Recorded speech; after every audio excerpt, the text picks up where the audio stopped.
Welcome to the night show. How's everybody doing on tonight? I'm going to go ahead and check a few things, make sure we're good on social media. All right.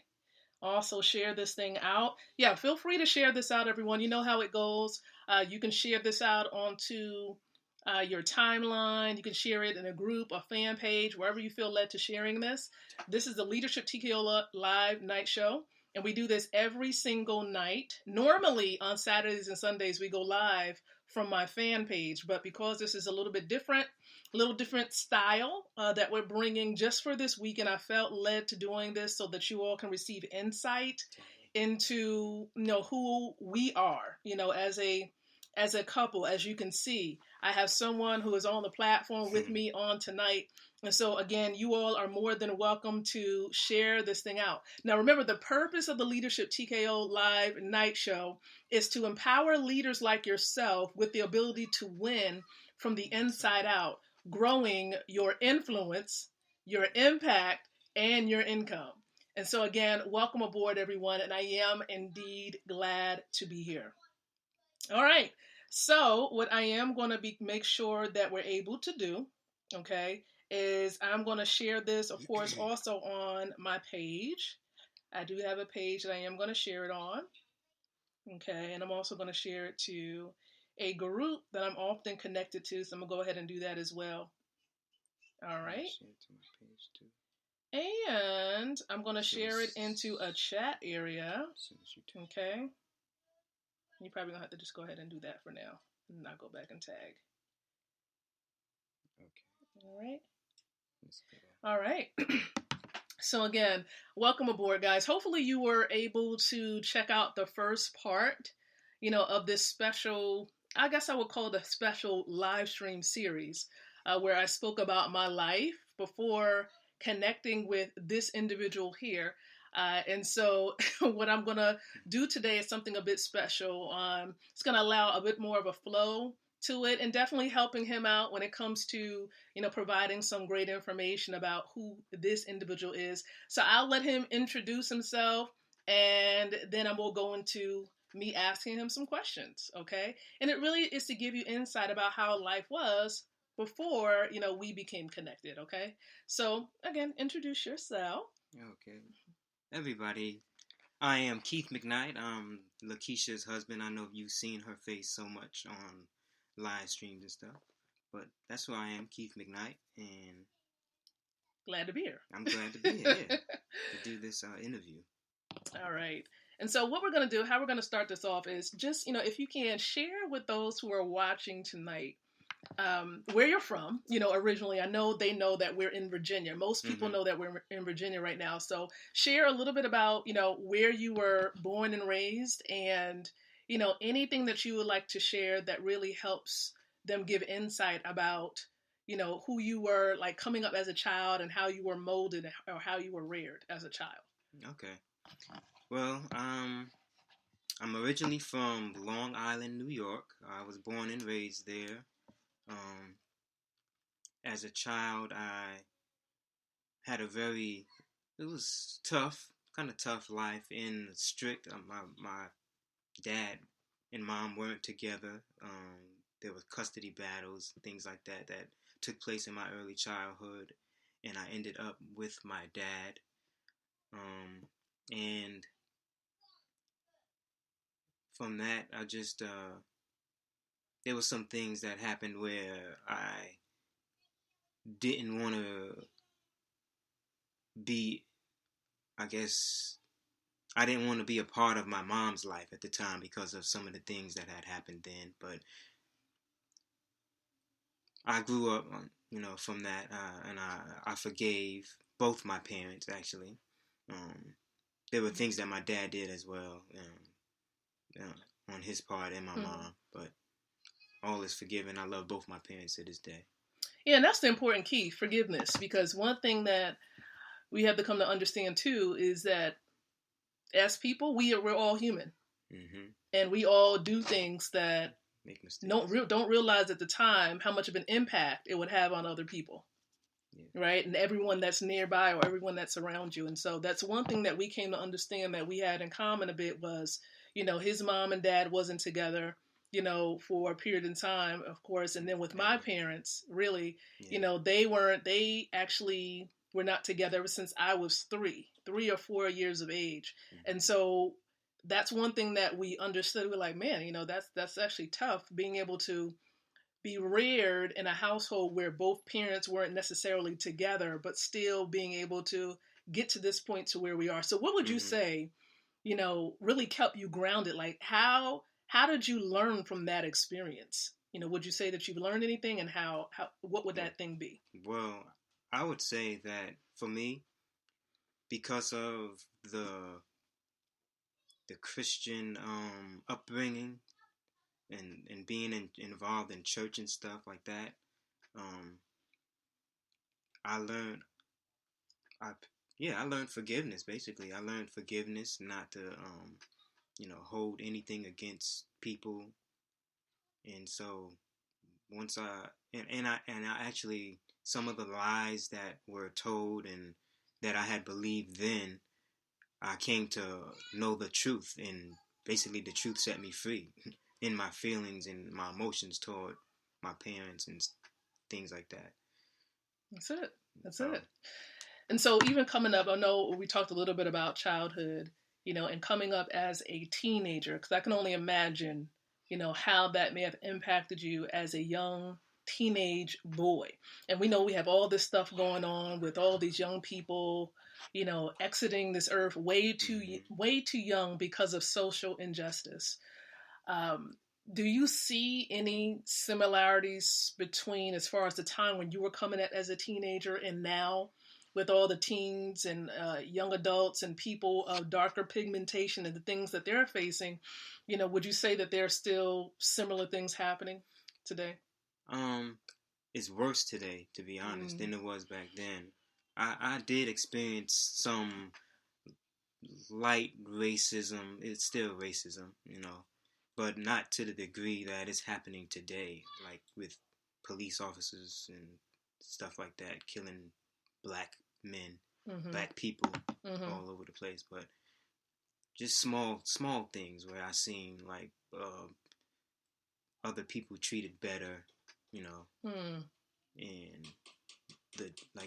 in growing up and being taught, teachers would give more attention to this individual because of the color of their skin than certain other individuals, things like that. That's not really light, but those kind of things. Yeah, but it's worse today. To me, it's on another level, and it's coming out of the shadows. And I was gonna say that I honestly think that it may not be the case that it's, in my opinion, it could be the case that it's not necessarily worse, but that it's just coming to surface. Because one thing that I understand is that whatever's done in the dark is going to come to the light. Okay, it doesn't matter what it is; it's going to come, and anything that we know isn't right is going to take place in the dark. Okay, because it doesn't like light. Okay, it doesn't like to be seen, and so that's why we're seeing more of this. There's a deeper reason for all of this stuff happening. If you're not really familiar with, the times in which we're living in, we know that the root cause for all of this hatred, social injustice, division, these societal issues has a lot to do with the people they're in. And what is the core issue with the people? It's the heart of the people. It's the mindset of the people. Some people call it a disease, and yeah, it really is a disease. It's called sin. It's a disease called sin, meaning missing the mark of the standards of the Creator. That's really what it is. And so until the heart of a people can become clean, there's going to be these things. They're going to continue to happen because, again, there's that heart and that mind connection. Okay, so there's a lot of work that needs to be done. That's why the Word of God says what? Be ye transformed by the renewing of your mind. This is why David says, Lord, create in me a clean heart and renew a right spirit therein. And so these are just some things that we have to work on as a people. And it's at an individual level that it has to start. And Yeah. then it will be able to heal our homes and heal our cities and heal our countries and our nations. And as a people, that's where I believe, transformation and change can take place. But with that being said, thinking about you coming up as a young adult, some people think that where we are right now with, seeing some of the things that we do, not saying that we're fully arrived, because we haven't fully arrived. As a matter of fact, we're later probably going to tell and share of some of the things that we want to fulfill. Probably in the next episode, if you all come back tomorrow, we'll share where we want to go with this. But when it comes to you coming up as a young adult, even in your 20s, a lot of people don't realize, that we're not in our 20s right now. Okay. And so with that being said, thinking about when you were in your 20s, what is it that you really like? What was that one dream, that one goal? What is it that you truly wanted to see yourself fulfill? Or did you have goals, when you were in your 20s? Actually, at that time, in my 20s, I really wasn't sure what I wanted to do. But I did have a knack for like art and architecture, stuff like that. But I ended up joining the military actually. In my, what was I, 19, 20 or 21? I can't remember. I joined the military. I served about 6 years in the U.S. Army, and that did help me a lot with defining who I am. I learned a lot of discipline and things like that, structure. Just it was that was the main thing that I learned as being a part of the military, becoming a part of a team, being a team player, serving. So the military did that for me. Yeah. So it's definitely strengthened your core ideals, or at least values or mindset when it comes to leadership. So based on the military, what did you think? What did you think leadership actually really entails? What is that? What is leadership to you? Well, I can say first before I go into that I was chosen to be a leader when I was in the military at a pretty young age. I think I might have been. I think I was 22, 23 or something like that when I became NCO. It's called the non-commissioned officer in the military. And so being a leader is basically putting other people before your own self. I learned that also in the military, serving and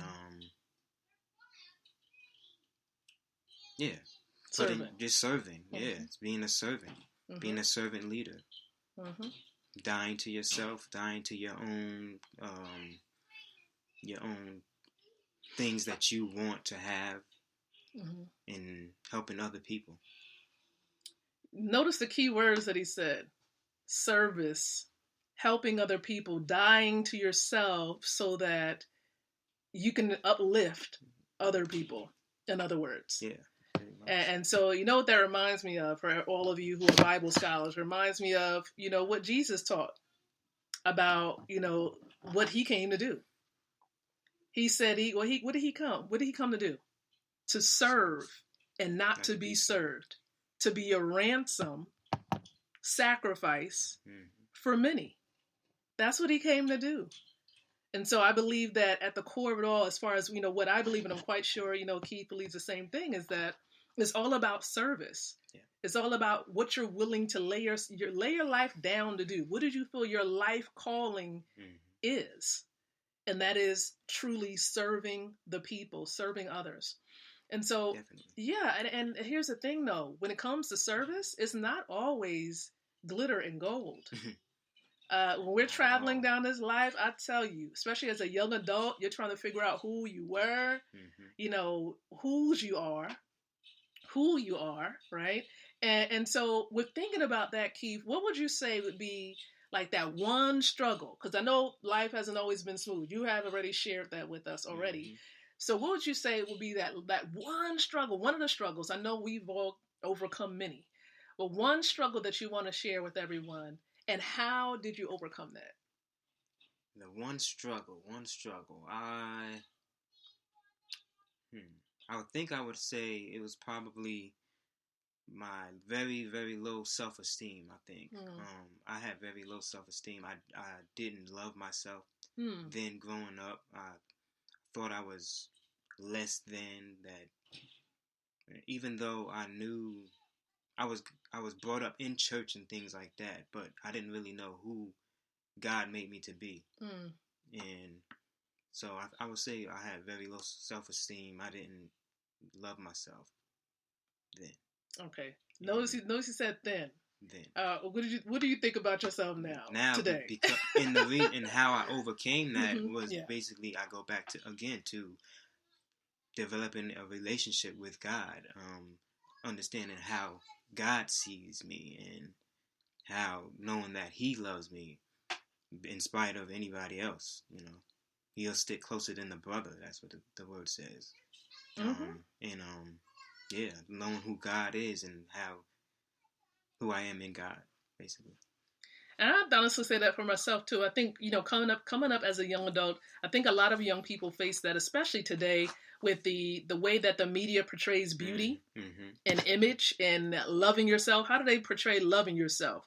With money, getting money and drugs and sex and all this kind of stuff that they put out there to try to portray or help a young person to portray being, beautiful, being popular, being accepted, right? So if you don't have those things, then you're not accepted, or you're not wanted, or you're not loved, or you don't know who you are.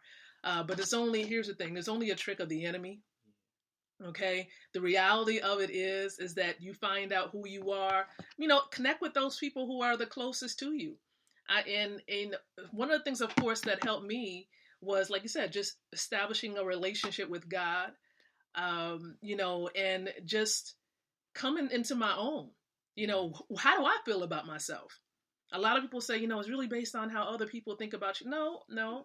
It's about how God thinks about what God thinks about me. And then therefore I shape my thoughts about myself based on how He feels about me. Now, yes, it's really good to get kind words from other people. Yes, that's always great. It always boosts your self-esteem. Okay. But what truly matters is those who are closest to you, how they feel. If you're valuing their opinion, then take it to heart and you ask them questions. But also, how does God feel about you? What does the Creator say about you? Most importantly, I remember He said that we are fearfully and wonderfully made. And so if He said that I'm wonderfully made, then it really doesn't matter what anybody else thinks. Okay. See, and that's the thing. A lot of people ask, well, Lakeisha, how did you overcome, being, experiencing sexual abuse and incest and things like that? Yes, a lot of people, they still struggle when it comes to admitting some of those things happen. But here's the thing. I put on my spiritual lens to see what truly was happening, right? What truly was happening is, what thoughts are you yielding to? Yeah. What thoughts are you accepting as your own? And everybody has to make a decision. Everybody. Do you know that having to make a decision between evil and good started in the Garden of Eden? He told Adam, Eve, look, don't go to that tree of the knowledge of what? What was it going to give you the knowledge of? Good and evil. They only knew good. Y'all listening? They only knew good. But when they went to the tree and they picked the fruit, that's when their eyes were open to what was good and bad. Oh, see, that's where it all starts. If we didn't do that, we wouldn't be in the predicament that we're in right now. But since we are where we are right here, we have to seek the Most High for guidance on what we're going to accept. Are we going to accept the positive thoughts? Are we going to accept the negative thoughts?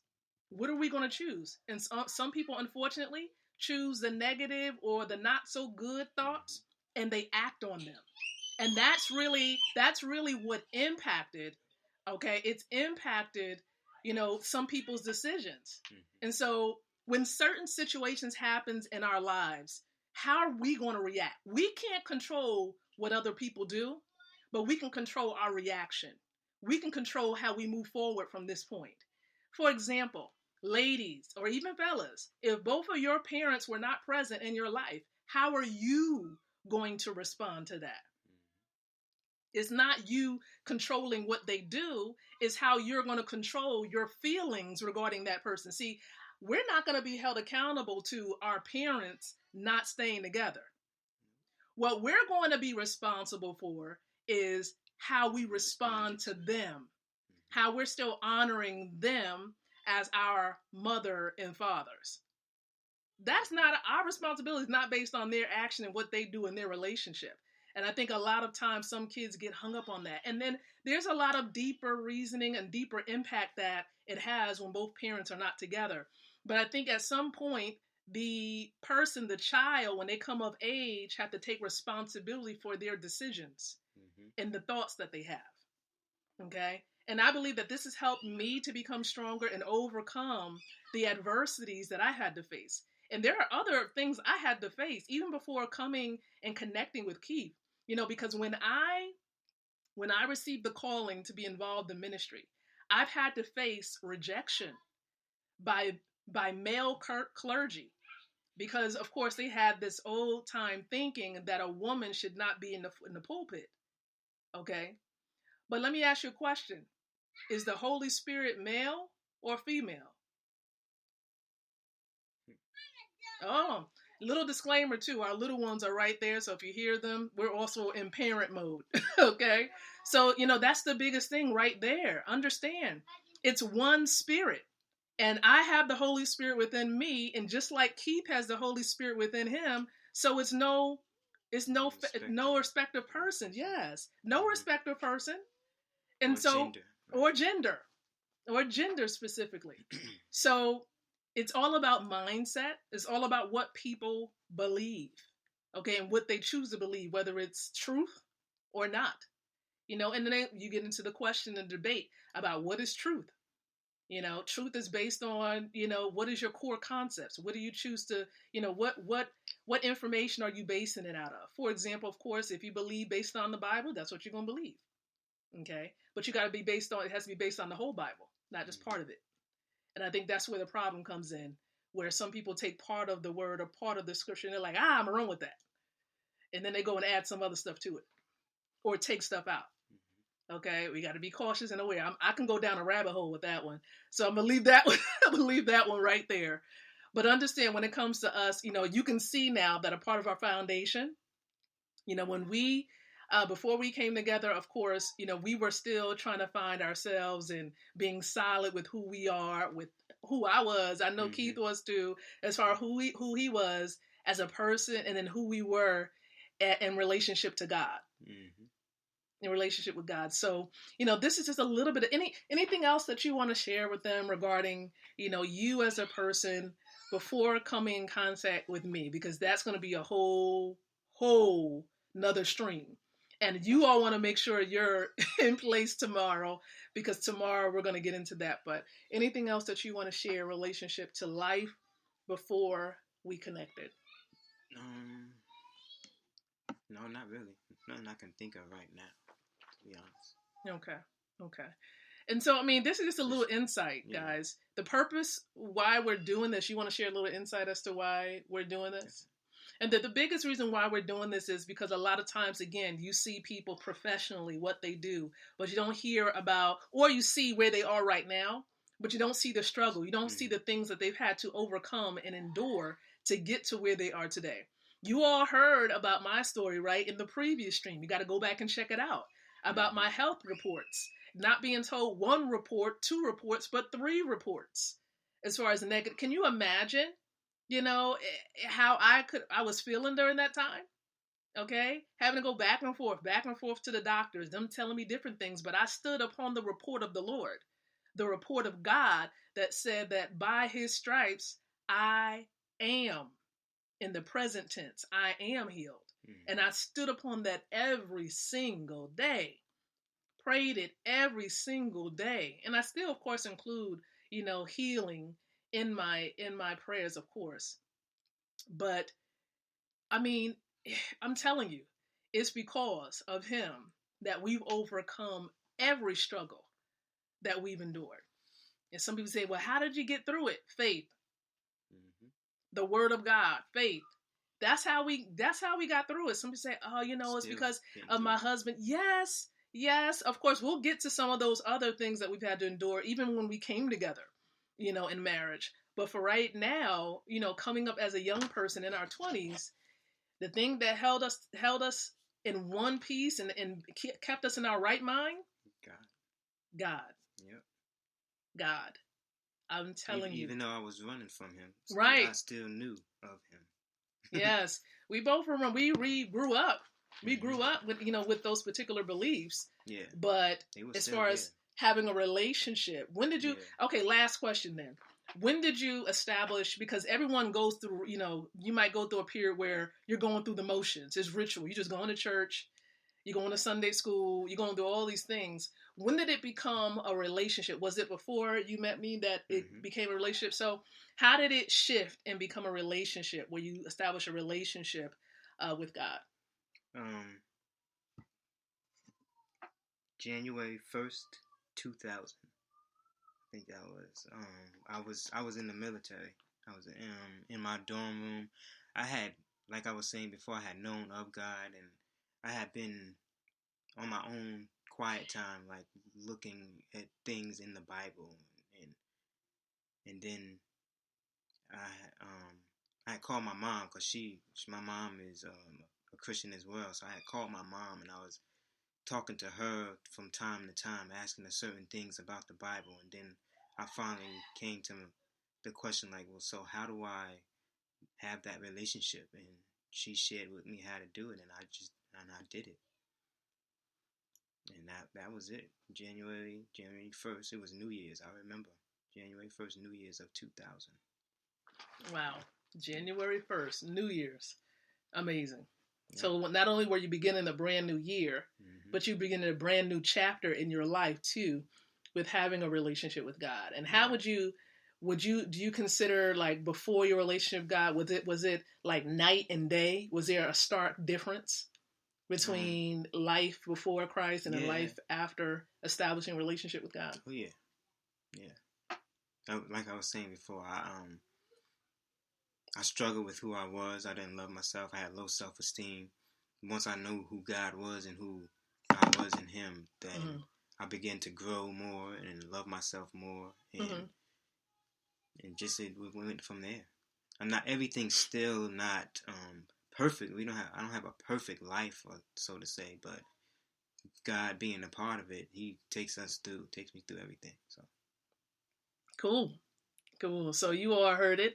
A little bit of an inside idea into the life of Mr. Keith McKnight.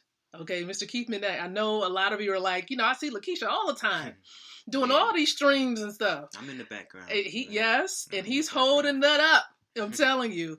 You hear the common phrase where you see wherever you see a strong man, there's a strong woman by his side. But although you may see me more so, understand that we are holding this thing up together. Okay, we are in this together. Yes. We're traveling this journey together, and we're going to talk a little bit more about the journey, how it all started. Okay, you all had a little bit of a sneak peek idea towards the end of the first stream.